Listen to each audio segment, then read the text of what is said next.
Salut à tous, je suis ravi de vous retrouver aujourd'hui pour une nouvelle vidéo. J'ai souhaité aujourd'hui vous parler de vous et de votre ex. Si vous regardez cette vidéo, c'est que il y a de grandes chances que vous soyez dans une rupture, qu'elle soit plus ou moins proche. Les ruptures sont parfois compliquées à digérer, comprendre que c'est vraiment fini, pourquoi c'est fini. Il y a souvent beaucoup de pourquoi dans ces ruptures, et c'est parfois compliqué d'avoir des réponses. Parce que celui ou celle qui est parti vous a pas forcément donné les réponses quand il vous a quitté, quand il est parti, ou alors il n'y a pas vraiment d'interaction qui est possible parfois. Ces ruptures sont compliquées, elles sont nombreuses, on est tous différents, mais en règle générale, dans l'époque dans laquelle nous vivons aujourd'hui, on a plusieurs histoires d'amour, du coup on a plusieurs ruptures. Mais ce qui est chouette dans toutes ces ruptures, c'est qu'on a eu le droit, on a eu l'opportunité, on a eu la chance de vivre plusieurs histoires d'amour. Et ça, je trouve personnellement que c'est une chance de pouvoir rencontrer plusieurs personnes, de découvrir plusieurs personnes, de découvrir plein de choses sur soi dans sa capacité à aimer, de découvrir ce que c'est que réellement l'amour, d'apprendre à aimer. Je pense qu'on ne nous apprend pas à aimer tout petit ou qu'on nous conditionne à aimer, à être gentil et à devoir faire plein de choses pour être aimé. Mais lorsqu'on arrive à l'âge adulte, dans un amour de couple, il est compliqué de faire des choses pour être aimé, compromis, concession. Est-ce que c'est vraiment de l'amour? Moi personnellement, je suis pas sûr. Il peut y avoir des histoires qui en apparence ressemblent à des histoires d'amour, mais qui ne sont pas vraiment des histoires d'amour, des relations toxiques, des relations perverses, des relations manipulatrices ou autres, qui en apparence sont une histoire d'amour, mais dans l'essence, en réalité, ne le sont pas. Du coup, ces ruptures, elles sont compliquées à accepter et à digérer. On va faire le parallèle avec les deuils. Un deuil, par définition, va vous couper définitivement de quelqu'un que vous aimez. Plus on aime quelqu'un, dans un deuil, et plus on souffre. Dans la rupture, c'est la même chose. Plus vous aimez quelqu'un, plus vous allez souffrir. Et dans l'idée, c'est la même chose. Soit un deuil ou une rupture, vous êtes coupé de l'être que vous aimez le plus, ou vous aimez beaucoup, pour un deuil. Du coup, c'est compliqué de se dire « je ne le verrai plus, je ne parlerai plus avec lui, je ne rigolerai plus avec lui, je ne pourrai plus le toucher, je ne pourrai plus l'embrasser, on ne pourra plus faire l'amour ». Tous ces projets qu'on avait faits s'arrêtent, tout s'écroule, la vie s'écroule en un instant, dans une rupture, comme dans un deuil. Du coup, c'est extrêmement compliqué à accepter et à digérer. Tout ça se fera dans le temps. Première étape, l'acceptation. Il ou elle vous quitte, quelles que soient les raisons. Plusieurs facteurs à prendre en compte. Pourquoi elle vous quitte, quelles sont la manière dont la personne vous quitte, quelles sont les raisons qu'elle vous donne qui fait qu'elle vous quitte. Parfois, il y a des ruptures qui sont rapides, précipitées, d'autres qui sont longues et qui sont parfois pénibles. La durée aussi, depuis combien de temps vous étiez avec cette personne, peut être un facteur qui va déterminer la longueur de votre deuil. Plus on aime quelqu'un, plus c'est compliqué de faire le deuil de la relation. C'est un deuil, une rupture est un deuil. Je ne pourrai plus être avec la personne que j'aime. Par définition, ça s'arrête et c'est fini. Il va falloir en prendre conscience et l'accepter. Tant que vous n'acceptez pas la rupture, vous êtes dans le déni et vous rejetez quelque chose. Du coup, vous ne pouvez pas travailler, vous ne pouvez pas digérer cette rupture. Je le disais, regardez dans votre passé, sauf si vous avez rencontré quelqu'un à 15 ans et que vous êtes marié avec lui, vous avez vécu avec lui toute votre vie, ou une grande partie, c'est rare les personnes qui n'ont qu'une seule relation. Chaque relation vous prépare à une autre. Chaque relation vous enseigne quelque chose sur vous, sur la vie et dans votre capacité à aimer. Et à découvrir ce que c'est l'amour, le véritable amour, l'amour inconditionnel. Celui qui rend heureux, et non pas celui qui fait souffrir comme l'amour passionnel, l'amour destructeur, l'amour sacrificiel et bien d'autres. L'amour qui est tourné vers l'autre. On aime quelqu'un, mais il est intéressant de s'aimer soi avant d'aimer l'autre. C'est important de définir ce que c'est que l'amour. Du coup, ces ruptures, il va falloir prendre le temps de les accepter, de les digérer et de surtout pas être dans le déni, de ne pas mettre à l'extérieur ce qui vous fait souffrir. Cette souffrance, il faut la vivre pour qu'elle transite. Toutes les émotions qui vont paraître, quelles qu'elles soient, vous devez les accepter, les accueillir et les vivre sans aucun jugement. Est-ce que c'est bien ou est-ce que c'est mal? Est-ce que j'ai la bonne attitude? On s'en fout. Ne posez pas toutes ces questions. Vivez les choses les unes après les autres pour qu'elles transitent, pour qu'elles digèrent. Chaque émotion est porteuse d'un message et vous enseigne quelque chose sur vous et sur la situation dans laquelle vous êtes. C'est important de prendre conscience de tout ça. Il y a un dicton qui est très révélateur, je trouve, qui dit que l'amour rend aveugle. Je crois qu'au moment de la rupture, il est intéressant de vous rappeler de ce dicton et d'ouvrir les yeux sur tout ce que vous ne perceviez pas lorsque vous étiez avec cette personne. L'amour rend aveugle et la rupture est l'occasion de percevoir, d'entrevoir tout ce que vous ne pouviez pas voir avant, qui était caché dans l'amour que vous portiez à la personne. Il y a des personnes dans les ruptures qui se disent « mais moi je suis prêt à tout pour le récupérer ou la récupérer ». C'est une grosse bêtise. Quelqu'un qui est prêt à tout, effectivement prêt à tout, mais surtout à faire n'importe quoi. Et on ne peut pas tout faire pour récupérer quelqu'un. Est-ce qu'il n'y aurait pas une certaine manipulation derrière ou un certain sacrifice de soi? C'est pas vraiment la bonne manière de récupérer quelqu'un. Dans les ruptures, il vous a trompé, elle vous a menti, il est parti sans prévenir, elle vous a menti pendant des années. Il y a des raisons qui vont vous faire extrêmement souffrir, et d'autres, je t'aime plus. Et là non plus, vous n'allez pas comprendre. Pourquoi il ne m'aime plus? On s'aimait pendant des années, et aujourd'hui il ne m'aime plus. C'est pas cohérent, et je m'en suis pas aperçu. Il n'y a pas une raison qui sera plus...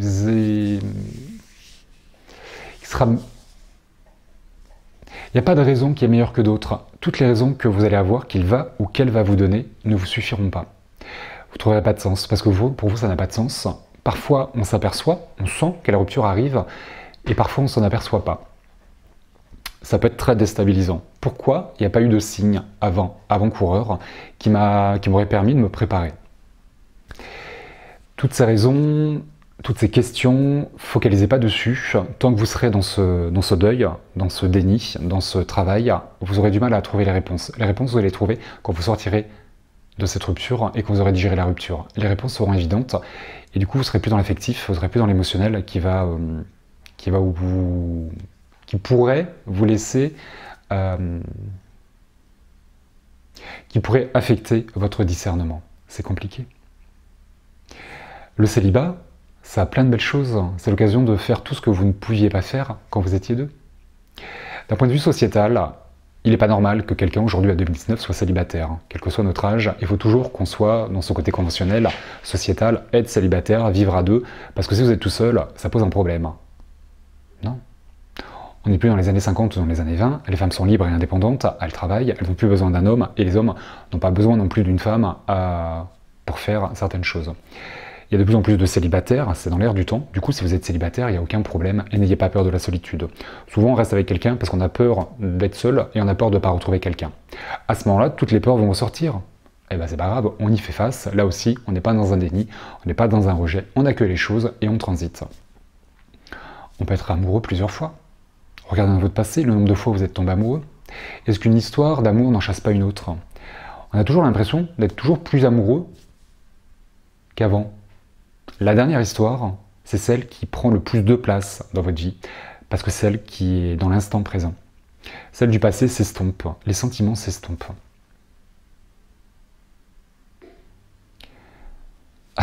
À la question comment faire pour l'oublier, arrêtez de penser à lui. Souvent, vous allez penser à lui et vous allez vous remémorer tout ce que vous avez vécu avec lui. C'est normal, c'est un réflexe de votre mental. Vous êtes en souffrance et vous rejetez la réalité. Vous ne voulez pas faire face à la réalité. Comme vous souffrez, votre mental va vous aider dans ce deuil, dans ce processus de guérison et va vous remémorer tous les bons souvenirs. C'est normal. Aujourd'hui, je souffre, je ne suis plus avec lui. Comme vous êtes en souffrance, le mental va faire son boulot, vous rassurer et faire en sorte que vous soyez bien. Du coup, il vous remet dans le passé, vous allez ressasser et vous allez vous rappeler tous les bons moments. Ça va vous aider à ne plus souffrir. Par contre, ça va accentuer votre souffrance parce que vous allez mettre l'accent sur tout ce que vous ne vivrez plus. Du coup, au lieu d'accepter, vous allez ramener le passé dans le présent. C'est pas la bonne attitude, je pense. Acceptez que vous ne pourrez plus faire ce que vous faisiez par le passé avec cette personne et accepter que tous les projets qui étaient dans l'avenir ne se réaliseront pas. Mais s'ils ne se réalisent pas avec cette personne, elles se réaliseront forcément avec une autre personne ou en tout cas avec vous. Et ça, il est important d'en prendre conscience. Votre vie ne s'arrête pas. Tout ne tourne pas autour de votre histoire d'amour ou autour de l'autre, mais tout tourne autour de vous et tout va être déterminé dans votre capacité à réagir et comment vous allez faire face à tout ça.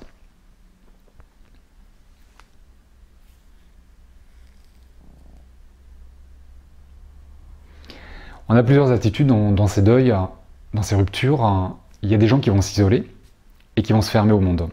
D'autres qui vont avoir comme une folie douce et vont multiplier les rencontres et on va avoir besoin de sortir. Il n'y a pas de bonne ou une mauvaise attitude, chacun réagira comme il peut réagir. Ce qui est intéressant, c'est de vivre des étapes les unes après les autres, d'accueillir les émotions et de comprendre ce qui se passe et de sortir de cette histoire d'amour et vraiment de la laisser dans le passé. On a tendance, dans ces ruptures, à idéaliser cette histoire d'amour et la rendre merveilleuse et à mettre l'autre sur un piédestal. Là aussi, c'est tout ce qu'il ne faut pas faire. Arrêtez de penser à lui, pensez à vous, et ne pensez pas à tout.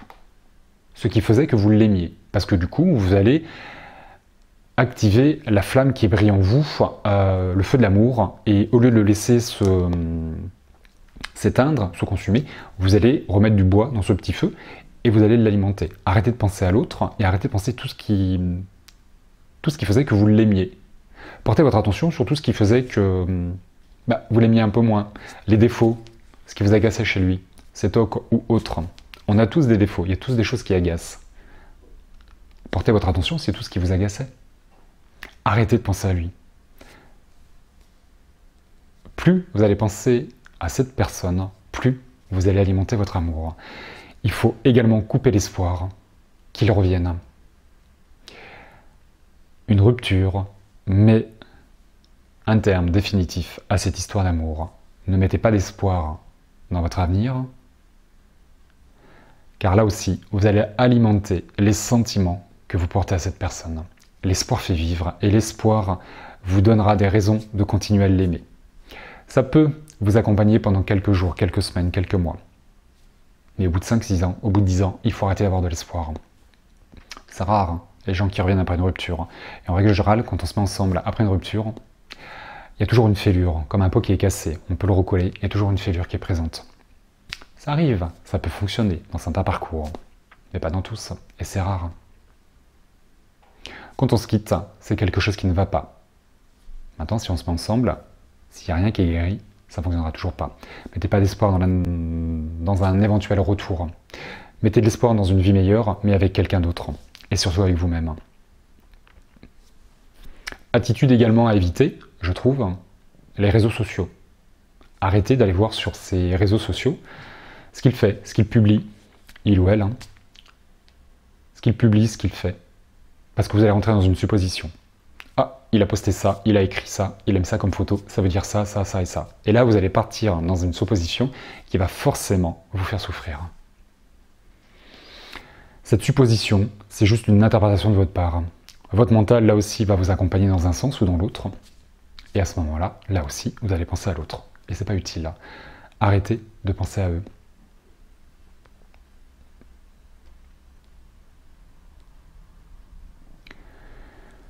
Il est intéressant que l'entourage qui va se manifester autour de vous ou pas, suivant votre attitude, est-ce que vous allez les laisser ce que vous les autorisez à faire? Vous preniez conscience de ce qu'on vous dit, que vous n'arrivez pas à entendre, parfois pour certains, et de vous ouvrir aux autres. L'isolement est utile dans une certaine mesure, mais doit s'arrêter tôt ou tard. Il ne faut pas se couper du monde, je trouve. Il ne faut pas non plus se couper de ses sentiments et de ses émotions. Rappelez-vous de ça, c'est important, je trouve. Il faut revivre, la vie ne s'arrête pas. C'est parce que cette histoire s'est arrêtée que vous devez mourir avec cette histoire. L'histoire s'arrête, elle meurt, mais pas vous. C'est une nouvelle vie qui recommence. Ce qui peut aider, ce qui est très utile, c'est le sport, la créativité, les amis, la famille, les sorties, d'avoir une dynamique de mouvement, une dynamique de vie et de ne pas rester dans une inertie, dans une dépression et dans une sphère qui serait assez basse et qui vous permettrait de vous lamenter sur vous et d'alimenter quelque chose qu'il ne faut pas, de négatif, quelle que soit cette négativité. Créativité, sport, faire des choses nouvelles que vous n'avez jamais fait, qui vont vous montrer que c'est la possibilité, l'opportunité d'avoir une nouvelle vie, de créer quelque chose de nouveau.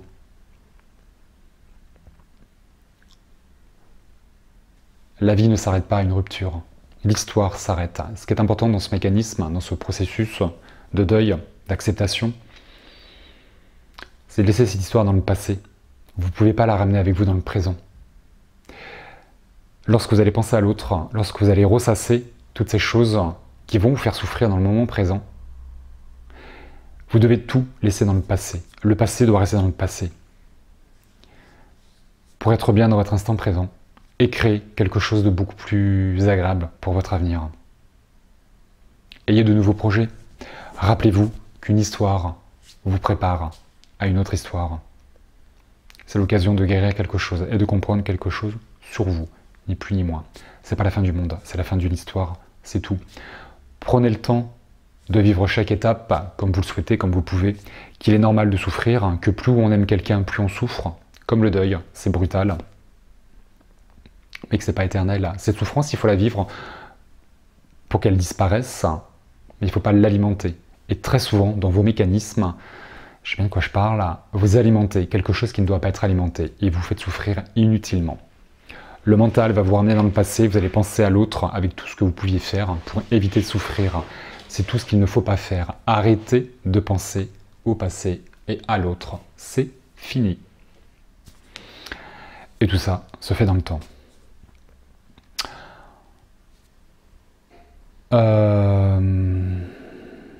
Il est intéressant de porter votre attention sur vous, de vous considérer et de vous porter un maximum d'amour. Pas de culpabilité, évitez les remords et les regrets. Si j'avais fait ci, si j'avais fait ça, et si j'avais été là, et si j'avais pas dit ci, si j'avais pas fait ça. Inutile de refaire le passé, vous n'y arriverez pas. Il ou elle est parti pour de bonnes raisons. Cette histoire s'est terminée. Il ou elle ne vous aime plus. Quand il y a une rupture, en règle générale, c'est qu'on ne s'aime plus. Parfois, on va rompre parce qu'on s'aime, mais on n'arrive pas à être heureux. L'amour n'est pas toujours synonyme de bonheur. Et là, on va peut-être se rendre compte que l'amour rend aveugle. Du coup, on ouvre les yeux sur soi pour vivre autre chose, de mieux. Il y a toujours mieux qui vous attend. Il suffit juste d'y croire, d'y penser, et ensuite de le réaliser, d'avoir de nouveaux rêves, de nouveaux objectifs, et de créer une nouvelle vie. Oubliez les photos, tout ce qui vous ramènera à lui ou à elle. C'est pas utile, peut-être au départ, mais après, il y a des choses à ranger dans la maison. Voilà, j'espère que ces quelques phrases, ces quelques conseils de petit David vous permettront d'y voir un petit peu plus clair dans vos ruptures, dans vos situations sentimentales, comment transiter, comment passer à autre chose et comment vous centrer sur vous et pas sur l'autre et surtout pas dans votre passé. Voilà, je vous embrasse bien fort, je vous dis à très bientôt pour une prochaine vidéo et d'ici là, prenez soin de vous.